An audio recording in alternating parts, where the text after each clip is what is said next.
ഏതായാലും മാലോകർക്കൊക്കെ ഇപ്പോൾ സത്യം ബോധ്യമായിക്കൊണ്ടിരിക്കുന്നു. വിശ്വഗുരുവും ടീമുമാണ് കേരള ഗബ്ബാറിൻ്റെയും കുടുംബത്തിൻ്റെയും ശക്തി സ്രോതസ് സംരക്ഷകരെന്ന് ഓരോ തവണയും അടിവരയിട്ട് തെളിയിക്കപ്പെടുകയാണ്. ലാവലിന് ഏകദേശം 40-ലധികം തവണയാണ് നീക്കി വെച്ചു കൊടുത്തത്. സ്വർണ്ണക്കടത്ത് നടന്നു എന്ന് ഇവിടെ വന്ന് വിളിച്ചു പറഞ്ഞത് ഈ രാജ്യത്തിൻ്റെ പ്രധാനമന്ത്രിയാണ്.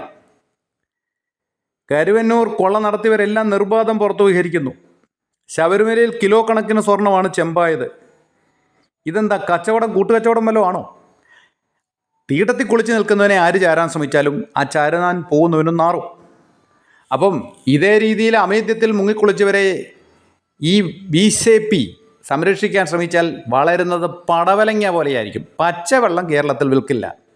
അതേ സമയം കേരളത്തിലെ ജനങ്ങളെ ഇങ്ങനെ അവഹേളിക്കാതെ ഈ അഴിമതിക്കാരെ ശരിയായ രീതിയിൽ നിയമത്തിൻ്റെ വഴിയിൽ കൊണ്ടുപോയാൽ അവർക്കും നല്ലത്, കേരളത്തിലെ ജനങ്ങൾക്കും നല്ലത്. ഭാവിയിലെങ്കിലും എന്തെങ്കിലും നേട്ടം ഉണ്ടാവും. അതല്ല എങ്കിൽ നിങ്ങൾ നിങ്ങളുടെ ചരമഗീതം കുറിക്കുകയാണ്. എന്തായാലും വിശ്വഗുരു വിദേശ പര്യടനത്തിന് അനുമതി കൊടുത്തിട്ടുണ്ട്. 14 മുതൽ ഡിസംബർ വരെ യാത്ര തന്നെയാണ്. അബുദാബിയിൽ തന്നെ 5-6 ദിവസം, എല്ലാ ഗൾഫ് രാജ്യങ്ങളും. അതിൻ്റെ ഇടയിൽ 5-6 തവണ പോയി വരുന്നുണ്ട്. ബഹു വിശേഷമാണ്.